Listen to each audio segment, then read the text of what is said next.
آپ بھی اپنے لحاظ سے سوچتے ہوں گے بعض مرتبہ بلا وجہ کے بھی تھوڑے سے اداس ہو جاتے ہیں، کچھ پریشان سے ہو جاتے ہیں، تو اس کا مطلب یہ ہوتا ہے کہ کہیں پر کوئی آپ کا دینی بھائی پریشانی میں مبتلا ہے اور اس کا اثر آپ کو کسی لحاظ سے پڑ رہا ہے۔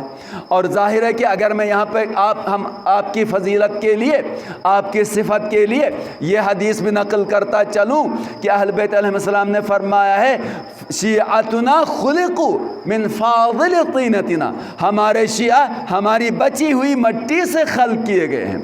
تو اس لحاظ سے جہاں کہیں بھی رہتا ہے اس کا آپس میں ربط ہے، معنوی لحاظ سے آپس میں مربوط ہیں، معنوی لحاظ سے۔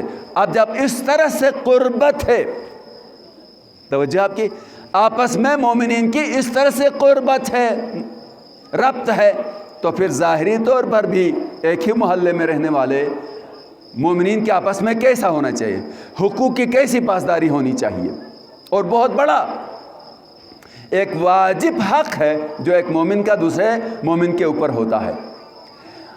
آپ نے علی ابن یقطین کا نام سنا ہوگا، امام موسیٰ کاظم علیہ السلام کا جلیل القدر صحابی ہے اور ہارون الرشید کا وزیر بھی ہے۔ امام کا جلیل القدر صحابی، ہارون الرشید کا وزیر، کیسے جمع ہو رہا؟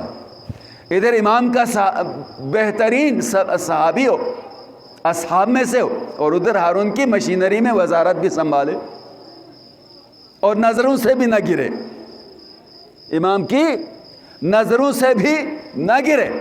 کیا کمال ہے اس کے اندر! ظاہر ہے کہ ظاہراً تو وزارت میں رہتا ہے لیکن سارا کام انسانیت کی فلاح کے لیے کر رہا ہے، مومنین کی حفاظت کے لیے کر رہا ہے۔ ایک مرتبہ آ کر امام موسیٰ کاظم علیہ السلام کی خدمت میں آ کر عرض کیا، مولا میں تنگ ہوں اس ملازمت سے، میں چھوڑنا چاہتا ہوں۔ امام نے فرمایا مت چھوڑنا، تمہاری وجہ سے بہت سارے مومنین ہارون رشید اور بنی عباس کی مشینری کے ظلم سے بچ جاتے ہیں۔ پس اگر کوئی شخص اس طرح کے منصب میں، عہدے میں ہے اور مومنین کی خدمت کر رہا ہے تو فرزند رسول امام موسیٰ کاظم علیہ السلام کی دعا لے رہا ہے، اور اگر مومنین کے ووٹ سے جیت جانے کے بعد پلٹ کے دیکھتا بھی نہیں ہے تو پھر وہ کسی طرح سے عذاب میں مبتلا ہے۔ متوجہ؟ بہت سارے آتے ہیں، وعدے دیتے ہیں، لیکن پھر جب ان کو اقتدار 4 سال کا متزلزل اقتدار مل جاتا ہے تو پلٹ کے دیکھتے بھی نہیں ہے۔ یہاں پر وزارت ملی ہے پوری، لیکن در اہل بیت پر حاضری دیتا ہے اور ٹھکرا دیتا ہے، مولا میں اسے چھوڑ دینا چاہتا ہوں۔ مولا فرماتے نا تم رہو، ضمانت دی ہے۔ اچھا، جو وزیر ہوتا ہے نا، پوری توجہ سے سنیے گا، کیسے برادران کے حقوق ہیں ایک دوسرے پر۔ میرا اس واقعے کو نقل کرنے کا مقصد یہ ہے کہ ایک مومن کا دوسرے مومن کی گردن پر کیسا حق ہوتا ہے اور ہم کس حد تک اسے ادا کرتے ہیں۔ کل تھوڑی سی بزرگان کے اوپر میں نے سختی کی، میں جو نا میرے خیال سے جو نا لہجہ کچھ ایسا، لیکن بہرحال میرا ایک درد تھا جو میں نے بیان کیا ہے۔ آج اس اعتبار سے عرض کروں گا کہ وزیر جو ہوتا ہے بہت بڑا مصروف آدمی ہوتا ہے، ایسا ہی ہے نا، نوکر چاکر مصروفیات بہت ساری، وقت نہیں ملتا ہے جب تک اس کی وزارت ہے۔ تو علی ابن یقطین بھی مصروف ہیں۔ ابراہیم ساربان، شتربان جو ہے یعنی اونٹ کرائے پر دیتا تھا، اونٹوں کا مالک تھا، اس زمانے میں یہی ہوتا تھا، تو اونٹ کرائے پر دے دیا اور کرائے ملا، اس سے اپنا گھر چلا لیا۔ ابراہیم ساربان اس سے ملنے کے لیے، علی ابن یقطین سے ملنے کے لیے گیا۔ جب اس کے دفتر کے دروازے پر گیا اور پیغام بھیجا، نوکر چاکر جو ملازمین بیٹھے ہوتے تھے انہوں نے کوئی اجازت نہیں دی، ملنے کا موقع ہی نہیں دیا، یہ واپس چلا گیا۔ ابراہیم ساربان واپس چلا گیا۔ علی ابن یقطین کچھ عرصے بعد، یعنی چند سال بعد، حج کرنے کے لیے گیا مکہ، اور مکے سے حج کرنے کے بعد آیا امام موسیٰ کاظم علیہ السلام کی خدمت میں مشرف ہونے کے لیے۔ اب امام کے پاس آ کر جب سلام کیا تو امام علیہ السلام نے اس کے ساتھ کوئی توجہ نہیں دی، اور ملنے کے لیے خواہش ظاہر کی تو امام علیہ السلام نے کہا کہ میں تم سے نہیں مل سکتا، اس لیے کہ تم نے اپنے دینی بھائی کا حق ضائع کیا، اپنے مومن بھائی کا حق ضائع کیا ہے۔ تم جب تک اس کو راضی نہیں کرو گے مجھ سے مل نہیں سکتے، جب تک تم اس کو راضی نہیں کرو گے مجھ سے مل نہیں سکتے۔ اندازہ کریے کون ہے جو چند اونٹوں کا مالک ہے۔ اگر آج کوئی زمیندار جس کے پاس کچھ مویشی ہے، تھوڑی سی زمین ہے، اور سادہ بندہ ہے، کسی دفتر میں جائے تو اس کو جگہ ملے گی، اس کے لیے دروازہ کھل جائے گا، اس کی بات کوئی سنے گا۔ کتنی سفارشیں ڈھونڈنی پڑتی ہیں اپنی حق بات پہنچانے کے لیے بھی۔ امام فرماتے ہیں کہ جب تک اسے راضی نہیں کرتا تو مجھ سے نہیں مل سکتا۔ اس نے عرض کیا مولا میں اسے کیسے راضی کروں، میں مدینے میں اور وہ کوفے میں۔ کہا امام نے فرمایا اچھا تم راضی کرنا چاہتے ہو، جاؤ رات کی تاریکی میں بقی میں تمہیں وہاں پر تیار ایک اونٹ مل جائے گا، تنہائی میں، چونکہ اس کے لیے بھی مسئلہ تو تھا نا لوگوں کے سامنے چلا ہے، رات تنہائی میں جانا اکیلے، اور بقی میں جاؤ تمہیں وہاں پر آمادہ تیار ایک اونٹ مل جائے گا اور اس پہ سوار ہو جانا۔ علی ابن یقطین جاتا ہے بقی میں اور وہاں پہ دیکھتا ہے کہ اونٹ ہے جو امام نے علامات بتائی تھی، نشانیاں بتائی تھیں، اس حساب سے دیکھا تو وہ اونٹ وہاں پر موجود ہے۔ علی ابن یقطین اس پہ سوار ہو جاتا ہے، پل بھر میں کوفہ پہنچتا ہے۔ کوفہ پہنچا، دستک دیا ابراہیم ساربان کے، دستک دیا تو ابراہیم آیا، کون ہے، کون سا؟ کہا کہ میں علی ابن یقطین ہوں۔ علی ابن یقطین ہارون رشید کا وزیر، اور مجھ ابراہیم سے کیا کام ہے اس کا کہ میرے دروازے پر آیا؟ کہا کہ قصہ چھوڑیے، دروازہ کھولیں۔ دروازہ کھولا، باہر آیا ابراہیم ساربان، باہر آیا تو اس نے کہا کہ میں نے تمہارا حق ضائع کیا ہے، اور میرے مولا نے یہ فرمایا کہ جب تک تمہیں راضی نہ کروں اس وقت تک مجھے مولا اپنے پاس جگہ نہیں دیں گے، ملاقات کا موقع نہیں دیں گے، اس لیے میں تجھ سے معافی طلب کرنے آیا ہوں، مجھے معاف کر دو۔ ابراہیم ساربان نے کہا میں نے تمہیں معاف کر دیا۔ علی ابن یقطین کہتا نہ اس طرح نہیں، یہ کافی نہیں ہے، خود لیٹ گیا اور ابراہیم ساربان سے کہا تم میری رخسار پر اپنا پاؤں رکھو، رگڑ دو اور کہہ دو کہ میں نے تجھے معاف کر دیا۔ کہا نہیں میں نے تمہیں معاف کر دیا ہے نا بس۔ کہا نہیں ایسے نہیں، وہ لیٹ گیا۔ کہا کہ جب تک یہ نہیں کرو گے تیرے در سے نہیں ہٹتا۔ ابراہیم ساربان علی ابن یقطین کے رخسار پر پاؤں رکھتا ہے اور جو اس نے کہا تھا اس طرح سے ہلاتا ہے پاؤں، تو اب کہا کہ مجھے معاف کر دیا آپ؟ علی ابن یقطین اب مجھے معاف کر دیا، تجھے تو پہلے معاف کر دیا تھا۔ یہاں سے آیا امام کی خدمت میں، پل بھر میں پہنچا، ظاہر ہے کہ امام کا اہتمام تھا نا، پل بھر میں پہنچا اور اب امام نے کہا کہ یوں اپنے مومن بھائی کو راضی کیا کرو۔ اندازہ کر رہے ہیں؟ دیکھیے کیسا شخص تھا اور کیسے مومن بھائی کے حق کو اس نے ادا کیا، یعنی کس طرح سے معافی طلب کر لی۔ تو اتنا بڑا حق ہوتا ہے اور اس حق کو ادا کرنے کے لیے علی ابن یقطین جو امام علیہ السلام کا نظر خاص اس کے ساتھ ہے، اپنے امام کی ہدایت کے ساتھ ساتھ وہ وزارت میں ہے، لیکن اس کے باوجود اپنی ساری اس شہرت کو، سارے اس مرتبے کو کچھ نظروں میں نہیں لاتا، آ کر اسے اس طرح سے راضی کر دیتا ہے کہ جب تک یہ عمل نہیں کرو گے مجھے تسلی نہیں ہو سکتی ہے کہ تم مجھ سے راضی ہو گئے، اور جب تک مجھے یہ تسلی نہیں ہو تو میں اپنے مولا کی خدمت میں بھی اس طرح سے نہیں جا سکتا۔ اب جب امام کی خدمت میں آیا تو امام علیہ السلام نے اس کو اس طرح سے جو نا اپنی ملاقات کا شرف بخشا۔ تو یہ ہے ایک مومن کا دوسرے مومن کے اوپر اتنا حق ہے کہ اگر اس کے حق کا خیال نہ رکھا تو معصوم علیہ السلام فرماتے ہیں کہ اس کے حق کو تلف کر کے مجھ سے ملنے آؤ گے تو ہم بھی اس طرح سے تیرا استقبال نہیں کرتے۔ درود بھیجیں محمد وال محمد کی ذات پر۔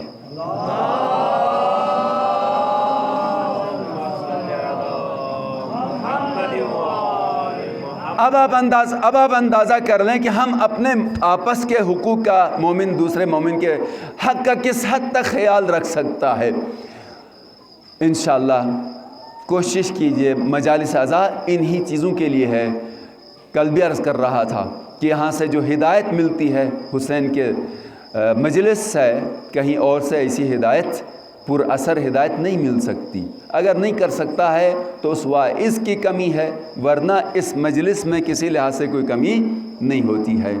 حسین کی مجلس میں آنے والا اپنے نقائص برطرف کرتا ہے، اس کا گناہ بخشا جاتا ہے۔ اگر وہ نادم ہو کر آتا ہے، پشیمان ہو کر آتا ہے، خدایا مجھ سے خطا ہو گئی ہے، میں اپنی خطا کو بخشوانے کے لیے بھی مجلس حسین میں جاؤں گا، اور اس پشیمانی کے ساتھ، ندامت کے ساتھ امام حسین علیہ السلام کے غم میں آنسو بہاتا ہے، تو حسین کے صدقے میں خدا اس کے گناہوں کو معاف کر دیتا ہے۔ حسین اس ذات کا نام ہے، اور کیوں نہ کرے۔ حسین نے اپنا سب کچھ اللہ کے لیے قربان کر لیا، تو اب حسین کے ذات کے حوالے سے جو مانگا جاتا ہے تو خدا اسے رد نہیں کرتا۔ بس عزادارو، محرم کی یہ تاریخیں بڑی سخت تاریخیں ہیں آل محمد پر، اور کل کے مصائب کا ربط یہاں تک تھا کہ مخدرات عصمت مقتل میں آئی ہیں اور اپنے عزیزوں کو دل خراش بین کے ساتھ الوداع کہا ہے۔ میں ایک جملہ کہوں گا کہ ذرا سا تصور کر لیجئے کس طرح سے نبی زادیاں، رسول زادیاں، سید زادیاں اپنے عزیزوں کو اس چٹیل میدان میں، دشت بلا میں بے گور و کفن چھوڑ کر کوفہ کی جانب روانہ ہوئی ہوں گی، اور ایسا سفر ہے کہ بچے اگر کوئی واہ ابتہ کہہ کے روتا ہے تو شمر تازیانہ لے کر سر کے اوپر حاضر ہوتا ہے۔ عزادارو، 11 محرم کو آل محمد کا یہ قافلہ کوفے کی طرف روانہ کیا گیا، اور کوفے کے قریب لا کر اسیران آل محمد کو ٹھہرایا گیا تاکہ بازار کوفہ سجایا جائے، تماشائی جمع ہوں اور دن کی روشنی ہو، تو اس دن کی روشنی میں تماشائیوں کے مجمع میں نبی زادیوں کو بے مخنہ و چادر لایا جائے۔ عزادارو، کوفہ تو وہ جگہ ہے نا جہاں پر میرے مولا نے 4.5 سال حکومت کی ہے، اور زینب سلام اللہ علیہا کوفے کی عورتوں کو درس تفسیر دیا کرتی تھی، اور زینب سلام اللہ علیہا کے دولت قدے پر کوفے کی عورتیں ادب سے آ کر سلام کیا کرتی تھیں۔ شہزادی تھیں ثانیہ زہرا سلام اللہ علیہا، تو زینب سلام اللہ علیہا کے دل سے پوچھئے، آج جب بابا کے اس دارالخلافہ میں داخل ہوتی ہیں اسیری کی حالت میں، قیدی کی صورت میں، تو زینب کے دل پہ کیا گزری ہوگی۔ بس عزادارو، کوفے کے باہر ٹھہرایا گیا آل محمد کے قافلے کو، اور کوفے سے جب اندر داخل کیا گیا تو بازار سجا ہوا تھا، تماشائی تھے، ہر طرف سے دیکھنے والے تھے۔ عزادارو، ایسے میں آل محمد کا قافلہ بازار میں آ جاتا ہے کوفے کے۔ بس ایک مرتبہ جناب زینب سلام اللہ علیہا کو جلال آیا ہے، اور بعض تو جب ان کو پتہ چلا کہ یہ تو آل محمد کے، یہ اس کی اولاد ہے جن کا ہم کلمہ پڑھتے ہیں، اور ان کو پتہ چلا تو یہ حسین کا حرم اسیری کی حالت میں آیا ہے، تو کچھ رونے لگے۔ ثانیہ زہرا سلام اللہ علیہا نے ایک خطبہ دیا، اس کو تو چپ رہو.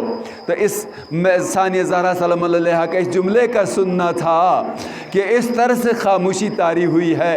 راوی کہتا ہے سب خاموش ہو گئے ہیں، حتیٰ وہ گھنٹیاں جو اونٹوں کے گردنوں پر تھی وہ بھی خاموش تھی، کوئی صدا نہیں تھی. ایسے میں ثانیہ زہرا سلام اللہ علیہا نے خطبہ دیا. راوی کہتا ہے میں کہیں دور بیٹھا تھا، مجھے ایسا لگا کہ علی کے لہجے میں کوئی خطبہ دے رہا. میں قریب گیا، کیا علی دوبارہ زندہ ہو گئے؟ میں جب قریب جا کے دیکھتا ہوں تو کچھ قیدی ہیں اور ایک مخدرہ ہیں، وہ خطبہ دیتی ہیں، اہل کوفہ کی مذمت کرتی ہیں. عزادارو، میں نے جب معلوم کیا تو پتہ چلا کہ علی و زہرا کی بیٹیاں زینب و کلثوم اسیری کی حالت میں آئی ہے. بس عزادارو، ثانیہ زہرا سلام اللہ علیہا خطبہ دیتی تھی.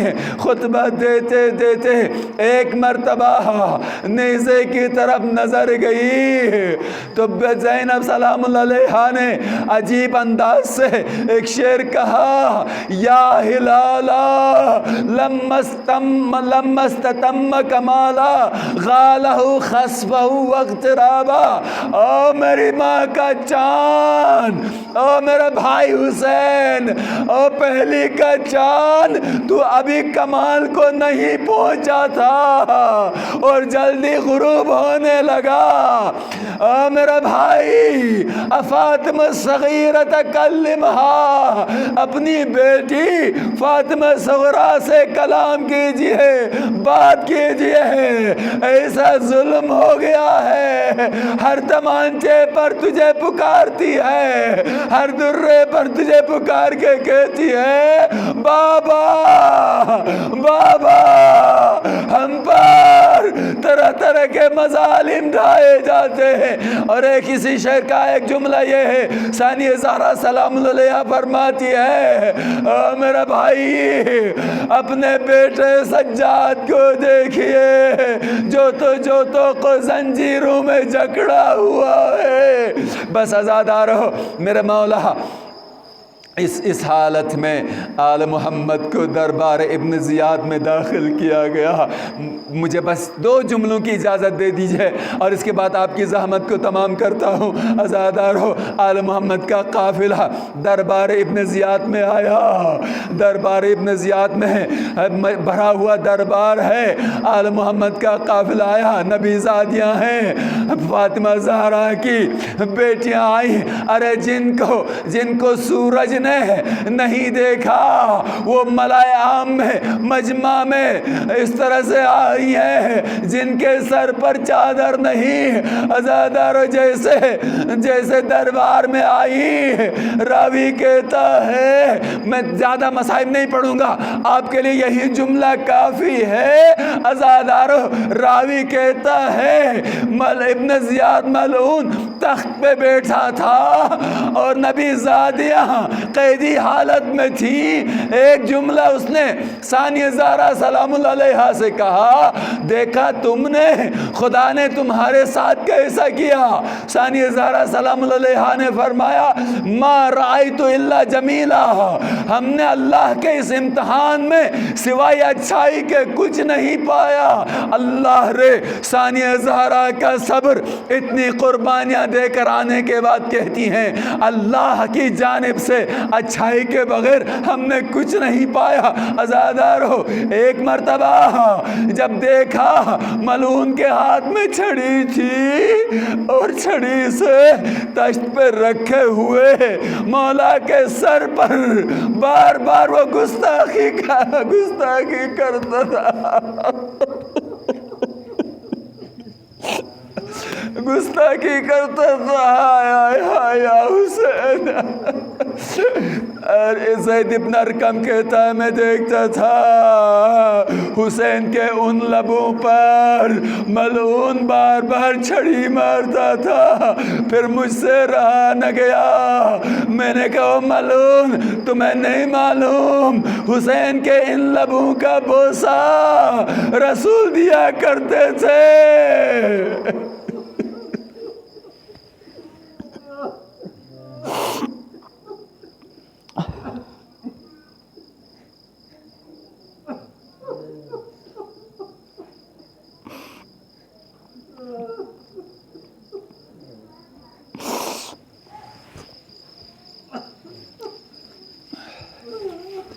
وَسَيَعْلَمُ الَّذِينَ ظَلَمُوا وَأَيَّ مُنقَلَبٍ يَنقَلِبُونَ أَلَا لَعْنَةُ اللَّهِ عَلَى الْقَوْمِ الظَّالِمِينَ۔ خداوندہ ان مصائب کا واسطہ امام زمانہ کے ظہور میں تعجیل فرما۔ پروردگارہ ہمیں امام زمانہ کے اعوان انصار میں شامل فرما، امام زمانہ کی عالمگیر حکومت کے نورانی ایام دیکھنا نصیب فرما۔ خداوندہ عالم بشریت سے، مسلمانوں سے، اسلامی ممالک سے، خصوصاً مومنین کی آبادیوں سے کورونا کے وبا کا جلد سے جلد خاتمہ فرما، اور جو مریض ہیں اس وبا کی وجہ سے ان سب کو شفاء کامل و عاجل عطا فرما۔ خداوندہ اور جو مریض دیگر بیماریوں میں مبتلا ہیں، بیمار ہیں، ان کو شفا عطا فرما۔ پروردگار عزاداروں کے بیماروں کو شفاء کامل و عاجل عطا فرما۔ عزاداران سید الشہداء ان عزاداروں کی گزشتہ ارواح کو غریق رحمت فرما۔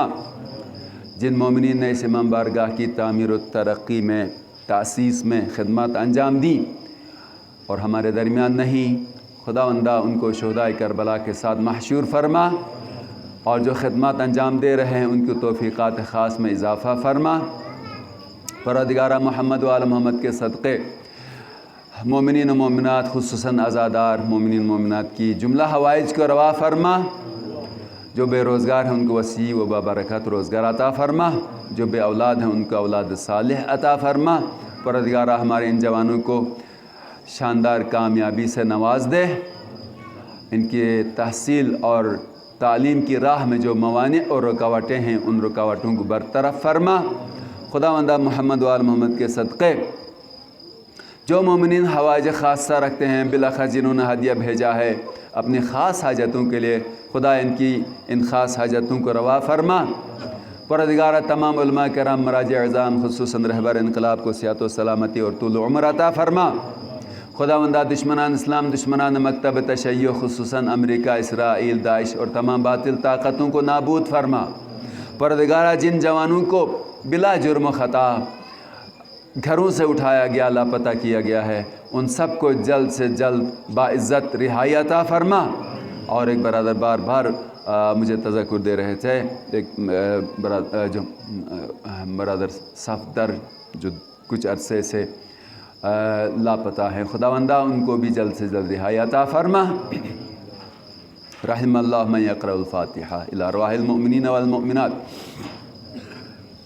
بسم اللہ الرحمن الرحیم، الحمد للہ رب العالمین الرحمن الرحیم مالک یوم الدین، ایاک نعبد و ایاک نستعین، اہدنا الصراط المستقیم صراط الذین انعمت علیہم غیر المغضوب علیہم ولا الضالین۔ بسم اللہ الرحمن الرحیم، قل هو اللہ احد اللہ الصمد لم یلد ولم یولد ولم یکن له کفوا احد۔ بسم اللہ الرحمن الرحیم، قل هو اللہ احد اللہ الصمد لم یلد ولم یولد ولم یکن له کفوا احد۔ بسم اللہ الرحمن الرحیم، قل هو اللہ احد اللہ الصمد لم یلد ولم یولد ولم یکن له کفوا احد۔ اللہم بلغ ثواب هذه السورتین الی ارواح المؤمنین والمؤمنات۔ اور جن مومنین نے اپنی خاص حاجتوں کے لیے یہاں پر ہدیہ بھیجا ہے، ان کی حاجت روائی کے لیے اپنی حاجت کو بھی مد نظر رکھیے۔ آئے مجیدہ کی تلاوت کرتے ہیں۔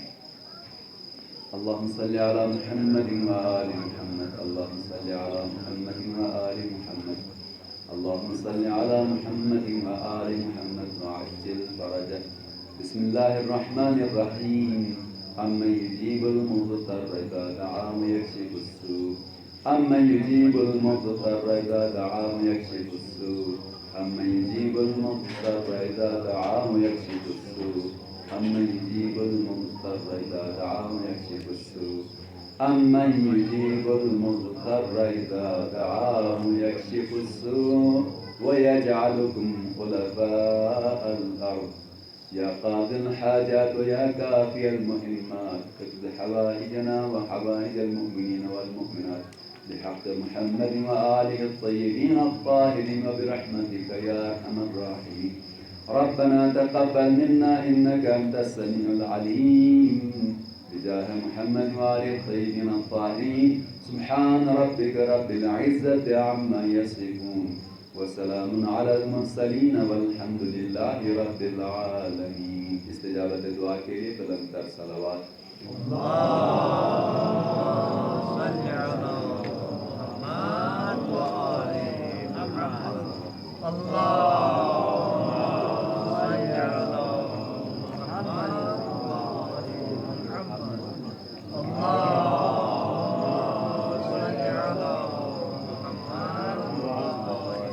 ایک مومن کی ایک ضروری خاص حاجت ہے پروردگار عالم ببرکت الصلوات ان کی حاجت روا فرمائیں. ایک مرتبہ اس حاجت کے لیے صلوات پڑھ دیجیے گا. اللہم صلی علی محمد و آل محمد. اللہم صلی علی محمد و آل محمد. اللہم صلی علی محمد و آل محمد وعجل فرجہ. فرما رہے ہیں کہ کل مجلس سیوم کی مجلس ہوگی اور اس میں نیاز کا اہتمام بھی کیا جائے گا. تو مومنین سے اپیل